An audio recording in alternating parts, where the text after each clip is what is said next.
Bonjour, c'est Dominique. Alors, on continue le projet. Aujourd'hui, je vais vous montrer ce que j'ai fait pour le premier bloc. Ensuite, on va travailler sur le deuxième bloc. Alors, ici. Alors, finalement, j'ai installé tout de suite mes aimants. J'ai maté dessus parce que j'ai fait le test à l'intérieur. D'ailleurs, ce n'est pas la première page.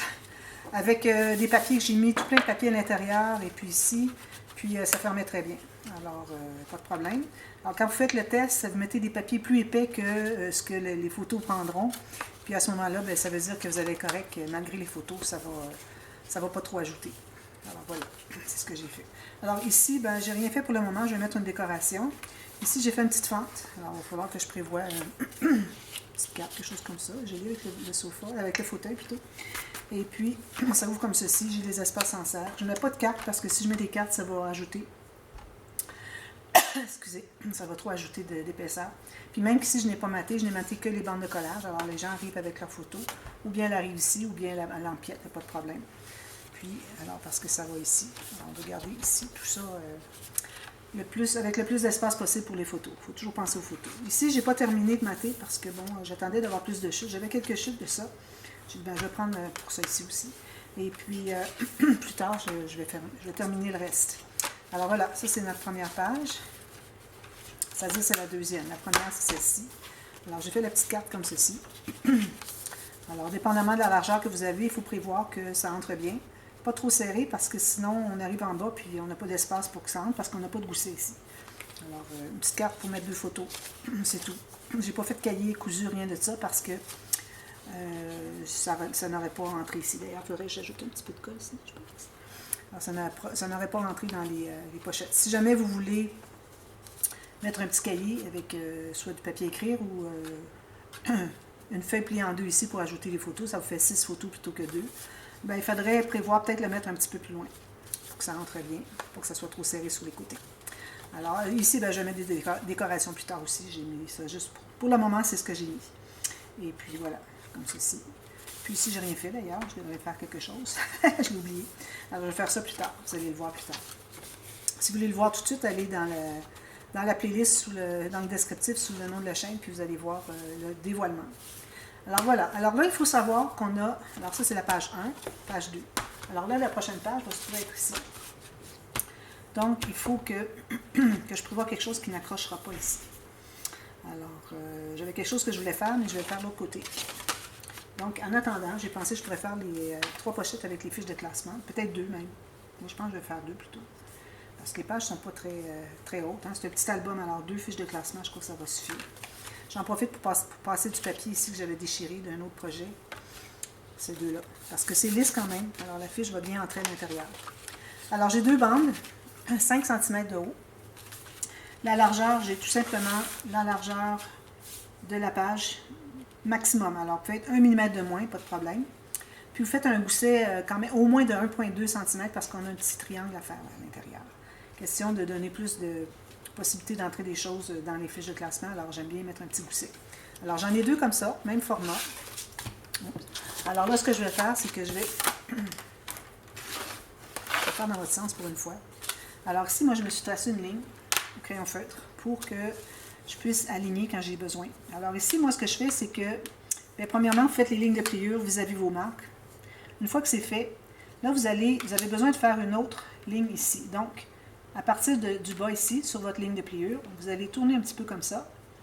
Puis, peut-être 3-4 mm, peut-être 5 maximum. Vous faites une autre rainure, comme ceci. Donc, quand on plie le premier, ensuite on plie le deuxième, on se trouve à avoir un petit triangle. Un petit gousset triangle qui fait que ça va pouvoir loger plus, comme ça. Alors, moi, je l'ai fait à peu près à 3 mm. On peut le faire un petit peu plus si vous voulez. Comme ça. Faites la même chose de l'autre côté. Alors, de l'autre côté, il faut qu'on ait le haut du triangle ici. Donc, je m'installe ici sur la base de mon premier pli, celui qui est bien droit. Puis, je dois faire une marque à l'extérieur, donc je vais tasser de l'autre côté, comme ceci. Puis, je vais faire la ligne ici. Alors, quand je plie, je fais ceci, puis ceci. Puis, ça me donne un petit triangle. Tout simplement. En bas, on n'a pas besoin de biseauter. En haut non plus, parce qu'on va mettre un papier à l'intérieur. Donc, aucun biseautage. Parce qu'en faisant une diagonale, comme ça, on se trouve à biseauter. Peut-être pas beaucoup, lui. Est-ce que j'ai fait du bon sens? Oui. Alors, peut-être que lui n'a pas beaucoup, on pourrait peut-être biseauter un tout petit peu, juste pour s'assurer qu'on ne le verra pas quand on va avoir maté. Mais lui, il va beaucoup à l'intérieur. D'ailleurs, on peut même en enlever un petit peu. Voilà. Même chose celle-ci. Alors, comme ceci, je vais ici parce que je dois faire la ligne à l'extérieur. Comme ça. Puis ici, je vais aller de l'autre côté parce que je fais la ligne du côté de la bande de collage. Comme ça. Donc, j'ai ma ligne droite. J'ai mon petit gousset triangle. Même chose. Alors, je fais le premier pli sur la ligne droite. Ensuite, je m'assure de bien tenir ici, puis je vais pousser avec ma main gauche ici. Puis je vais faire le petit triangle. Très simple. Ici, on n'a pas besoin de biseauter, c'est celle d'en haut. Alors, on est sur le dessus ici. Alors, vu que je veux faire un album pas trop épais, alors je ne vais pas faire des rabats par-dessus. Parce que les rabats par-dessus, il faut penser qu'il va y avoir des choses en plus. Peut-être que le petit gousset ici ne sera pas suffisant. Peut-être qu'il va y avoir plus d'épaisseur dans le haut de la fiche de classement. Alors vraiment, c'est idéalement, on met ça sur un dessus de page. Alors là, ce qu'on doit faire, c'est qu'on doit calculer. Alors du côté où est-ce qu'on a les triangles, le haut du triangle des goussets, ça se trouve être le haut de la carte. Donc, alors, la pochette finalement. Alors moi, je m'installe ici pour trouver le centre. Alors je suis à 14, donc je vais aller à 7 ici. Alors ça, c'est mon centre. Je fais la même chose pour l'autre. Exactement la même chose. D'ailleurs, quand vous faites vos premiers plis, assurez-vous que ce soit bien égal les deux. Si c'est un morceau de papier que vous avez qui est en long, vous voulez faire les couper comme ça, faites le pli avant de couper. Comme ça, vous êtes certaine que vos deux plis vont être la même chose. Les deux pochettes vont être exactement la même largeur parce que vous l'avez fait sur la même ligne de pliure. Alors ici, j'ai ma coche en haut. Là, je vais devoir faire une petite marque en bas parce que quand on entre le papier ici à l'intérieur, on se trouve à perdre notre marque. Alors, il faut vous assurer que vous sachiez vraiment où est-ce qu'il est le centre parce que moi, j'ai l'impression que ma perforatrice, la perforation qui est ici, dessous, si je le prends comme ça, alors ça se trouve est un petit peu dévié à gauche, je trouve. Pas tout à fait au centre. Alors, c'est pour ça que je m'ajuste puis je ne la mets pas tout à fait au centre. Comme ça. Puis comme ça. Alors, il faut que votre marque soit au centre de ce cercle qui est à l'intérieur. Comme ça. Parfait. Alors, on va les installer. On colle. Alors, ici, on n'a pas de fermoir, pas de problème. On met de la colle, lui aussi, un petit peu trop large peut-être. Lui, je ne l'ai pas biseauté. Finalement, j'ai pris l'autre. On biseaute un tout petit peu. Alors, un peu de colle chaque côté. Il ne faut pas mettre la colle sur le petit gousset triangle. D'ailleurs, j'en ai peut-être mis un petit peu tout juste. Parfait. Puis, une fine ligne de colle à la base. Ici. On va l'installer complètement en bas. Ou peut-être même je vais laisser un petit peu, vu que je fais seulement deux pochettes, je vais laisser une petite bande en bas pour faire un petit contraste avec une incrustation. J'aime toujours laisser des petits espaces de à peu près 7-8 mm, dépendamment de ce que vous voulez, pour faire des petits détails de mélange de papier. C'est toujours bien joli. Alors voilà, ici je vais aller presser avec ma règle à l'intérieur. Comme ceci. Assurez-vous que vos goussets soient bien perpendiculaires, 90 degrés ici par rapport au fond. Il faut les avoir habillés comme ça. La deuxième, alors là, dépendamment de la hauteur des cartes de fiches de classement, alors j'ai deux papiers ici. Celui-là, je vais mettre un autre. Je vais prendre celui-ci et celui-ci. Deux de la même chose. Alors moi, j'ai coupé deux papiers qui entrent à l'intérieur. Comme vous voyez, j'ai à peu près 1 cm de moins que la largeur de mes pochettes. Puis, je vais plier. Alors moi, j'ai tout mon 8 pouces et demi ici, je crois. Oui, j'ai 21,5 à peu près. Alors, sur la largeur, je vais faire une ligne pour aller vraiment chercher le centre. 4 pouces et quart, parce que c'est 8 pouces et demi. 4 pouces et quart ici. Alors ça se trouve être la fiche de classement. Il y a une autre façon de faire, dans le sens qu'on calcule 1 cm de plus, parce qu'il va falloir couper derrière, tout ça. Mais bon, de toute façon, je trouve que c'est suffisamment haut. Pas de problème pour ça. Si je vais effacer une petite marque que j'ai faite. Donc, on a nos fiches de classement. Alors, on sait que le haut de l'onglet va arriver ici. Alors, moi, je vais faire l'onglet. Ici, je vais couper. Ensuite, je vais couper mon 1 cm. Alors, il faut que votre pochette, quand elle va être collée, que votre fiche de classement ne ressorte pas du haut de la page. Donc, gardez-vous peut-être 1 ou 2 mm de marge de manœuvre. Puis on sait que la pochette, on va coller à la base, donc il faut se garder peut-être un 7-8 mm parce que la colle va s'étendre. Donc on n'arrivera pas à entrer la carte, la fiche, jusqu'au bas. Donc, moi, si je me laisse 1 mm ou 2 en haut, puis ici, je me laisse environ 8 mm, donc 1 cm total de moins que la hauteur de la page, je me fais une marque ici. C'est là que je vais coller ma carte. Je dis toujours ma carte. Ma pochette. Alors, je mets la colle sur les deux côtés. Je me fais une ligne à la base. Comme ça. Puis, je vais enlever ça. Puis, je m'installe là où est-ce que j'ai fait ma marque. Bien important. Sinon, vous allez avoir des surprises que votre fiche de classement va dépasser de la page. Puis si j'avais voulu en faire 3, ça aurait été beaucoup trop serré parce qu'il aurait fallu que l'autre soit ici. Ça fait 3 fiches, c'est trop épais pour rien, pour la hauteur de page qu'on a. Alors, il faut savoir juger selon votre format de page pour que ça convienne. Si je fasse mes petites marques. Alors, c'est ce qu'on a. Pour ce qui est du papier de matage, alors là, je vais vous expliquer comment ça fonctionne. Alors là, je vais prendre un papier. Je vais prendre celui-ci. C'est bien joli. Comme ça va bien avec lui. Parfait. Alors, quand on veut mater, que ce soit les fiches de classement, que ce soit les pochettes, c'est toute la même chose. Alors moi, je vais calculer un peu plus large, environ 3, 4, 5 mm plus large que ma pochette. Puis la hauteur, bien, on peut aller pas mal avec le 1 mm de moins que le haut de la pochette. Alors, je vais couper 2 morceaux comme ça.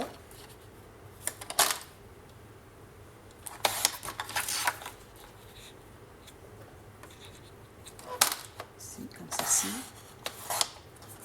Et comme ceci. Alors, pourquoi est-ce que je fais plus large? C'est que quand on va arriver pour faire notre onglet, c'est difficile à vraiment juger exactement, que ça arrive exactement à la hauteur et qu'il y ait le petit 1 mm tout le tour. C'est très, très difficile à prévoir. Donc, on fait un peu plus large. Là, ce qu'on fait, c'est qu'on va trouver le centre. Alors, décider du... je vais aller comme ceci. Idéalement, si vous avez une image, ben, peut-être une petite image interrompue. Bon, au moins d'avoir le même motif chaque côté. Alors là, on trouve le centre. Alors moi, j'ai 14,5 à peu près, moins 1 mm chaque côté. Donc, je vais être à 7 et quart. 14,5, 7 et quart. Attendez un petit peu. 7 et quart, c'est ça. Alors, je me fais une marque ici. Puis, c'est là que je vais faire la perforatrice. Alors, je me fie à ma marque. J'essaie de me centrer au maximum. Ensuite, alors une fois que c'est fait, alors comme je vous dis, vous faites ça à chaque fois que vous avez une fiche de classement, une pochette avec la coche, quoi que ce soit que vous ayez, quand vous avez des coches à faire, c'est toujours la façon de procéder. Alors là, moi, ce que je vais faire, c'est que je vais placer, ce que vous pouvez faire aussi si vous avez de la difficulté à voir, vous mettez un papier dessus pour mieux voir, parce que c'est noir sur noir. Alors, je me garde mon 1 mm en haut, en bas, ben, en haut surtout, et le 1 mm tout le tour ici. Ensuite, là, j'ai un excédent à chaque côté, c'était prévu. Alors là, je vais me trouver à faire ma marque 1 mm à gauche du bord de la pochette ici, puis ici, 1 mm à droite, pour qu'il me reste 1 mm de chaque côté. Alors ensuite, là, c'est vraiment l'endroit où est-ce que c'est qu'on fait de la précision pour ce qui est de la largeur. Alors là, moi, je vais avoir exactement ce dont j'ai besoin. À ce moment-là, je vais me trouver à ancrer. Vous allez faire la même chose pour les fiches de classement, puis l'autre pochette. Alors, j'en fais une avec vous. Je vais faire les autres hors ligne. Comme ceci. Alors, on met la colle partout. Si jamais vous voulez ajouter une petite ficelle, quelque chose, ça serait joli. C'est que je pourrais le faire même. Je vais me chercher de la ficelle ici, derrière. J'ai de la ficelle de chanvre.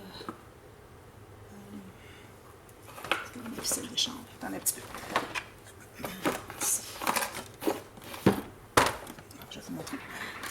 Je vais prendre la colle à tissu parce que la ficelle, elle est comme du tissu, la fibre textile. Alors, je vais me trouver à mettre la colle derrière sur une bonne surface. Je vais prendre la ficelle,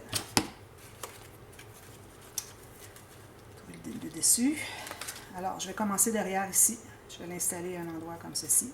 Là, je tourne, puis là, je vais décider, je fais une diagonale ou quelque chose comme ça, aléatoirement. Bien à plat, vous allez tirer des deux côtés, vous assurer que c'est bien solide. Vous allez replacer tout ça ici, vous allez couper l'excédent. Alors, je vais la faire juste sur la pochette d'en bas. Puis ici, si vous voulez, vous pouvez toujours ajouter un petit peu de colle si vous voulez que ça soit immobilisé. Je vais placer ça ici. Pas trop parce que ça devient transparent, puis ça fait... on voit qu'il y a quelque chose. Mais de toute façon, moi, je vais ajouter une petite décoration. Alors, quand j'ajouterai ma décoration, je vais tout fixer ça. Je vais quand même le placer ici, tout de suite. Voilà. Ensuite, vous remettez de la colle derrière, sur le dessus de la ficelle. Puis, vous mettez votre colle partout ailleurs pour la colle là-dessus. Si vous avez une colle qui colle tous ensemble, c'est bien simple. Vous la mettez partout, tout simplement.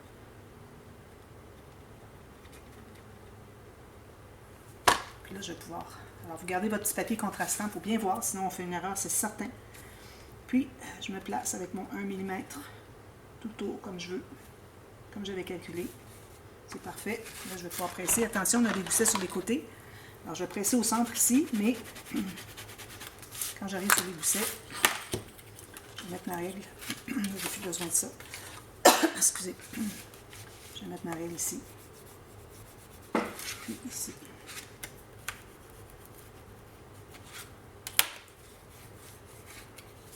Je fais la même chose en haut, puis je fais la même chose avec les fiches de classement. Alors, fiches de classement, je vais débarrasser un petit peu de matériel ici.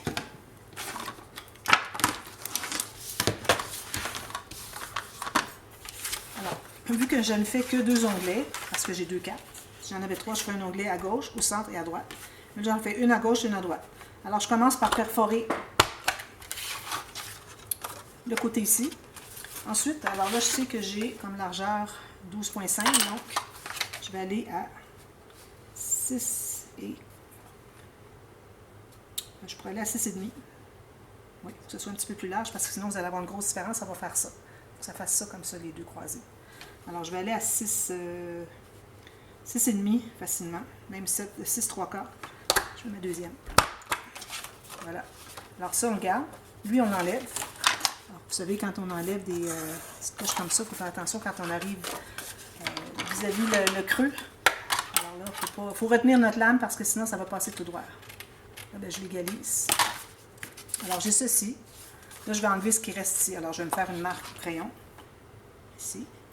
Sur le bas, celui de derrière. Je vais aller l'enlever. Vous pourriez toujours faire l'autre onglet comme vous voulez. Alors, même chose ici. Alors là, je fais la même chose, mais de l'autre côté. Alors là, je l'avais fait comme ça. Là, je fais comme ceci.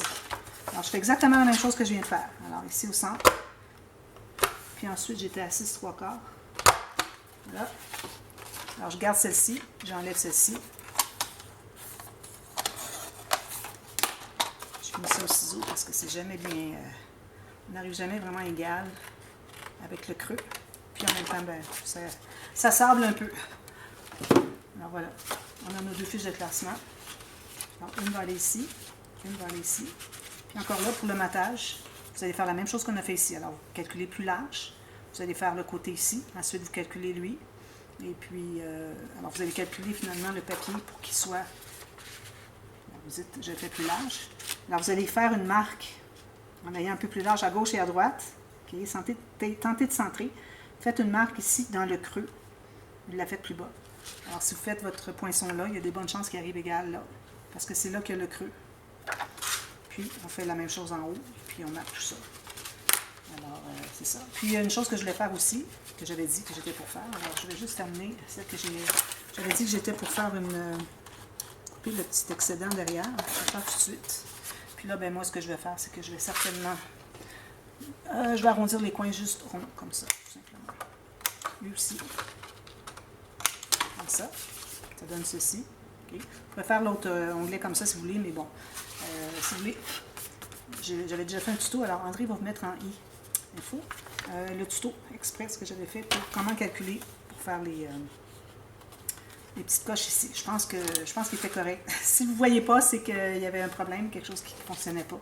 Je ne me souviens pas exactement. Il me semble que ça fonctionnait bien, mais bon, je vais vous le mettre si la vidéo est convenable. Alors, voilà. Alors là, ce que vous avez maintenant, vous allez avoir maté dessus. Tout ce que je fais de différence maintenant, c'est que je mets une ligne de colle. Alors, pas du côté qui a l'onglet. Ce côté-là, on laisse ouvert. Alors, on met une petite chose de colle ici. Ça fait que quand on l'ouvre, c'est juste comme ça. Donc, les choses restent mieux à l'intérieur. Comme ça. Alors là, l'autre, je vais la faire de ce côté-ci. Une fois que je vais enlever ça. Alors ça va être, je vais vous revenir vous montrer quand c'est tout maté, qu'est-ce que ça donne. Et puis, on fait la prochaine interaction tout de suite à la demi-heure. Et puis, c'est très simple. Il faut que vous commenciez par vous trouver un papier que vous allez avoir, que vous allez vouloir garder en fond. Moi, je vais prendre celui-ci. Okay. Ça peut être celui-là aussi. Très joli, hein? On ne verra pas, il va y avoir des cartes dessus. Prenez un papier qui est un faux uni ou un petit motif parce que ça va être pas mal caché. Alors, tout juste la largeur ici, puis la hauteur, comme ceci. On va couper ça, puis, j'ai coupé plus loin, j'aurais pas dû. J'ai poussé à autre chose, puis je vais aller un petit peu trop loin. Parce que ma marque est ici. C'est juste à peine plus haut que la hauteur de mes pages. Alors, préparez-vous un morceau de papier comme ceci, ancrez tout le tour, on ne fait pas d'arrondi, rien. Alors, ça va être le papier de fond, mais on ne doit pas le coller tout de suite. Alors, on a un petit fermoir à installer avant, puis ensuite, on fait des cartes qui vont être à l'intérieur, incrustées. On fait des fentes, on incruste à l'intérieur, puis avec une pochette, puis un petit fermoir spécial. Je l'avais fait dans l'album Sans gousset, ni aimant, que j'avais fait il y a 3 ans. Alors, je reprends quelques petites interactions qui sont là, et puis je les fais avec vous pour adapter à cet album. Puis aussi, je vais des interactions que j'ai fait dans un projet que j'avais fait, un petit album masculin pour mon petit-neveu. Alors, je vais aller chercher des interactions à l'intérieur de ça, c'est facile, puis ça va faire quelque chose de bien joli. Alors, je vous reviens tout de suite à la demi-heure. À tantôt. Bye bye.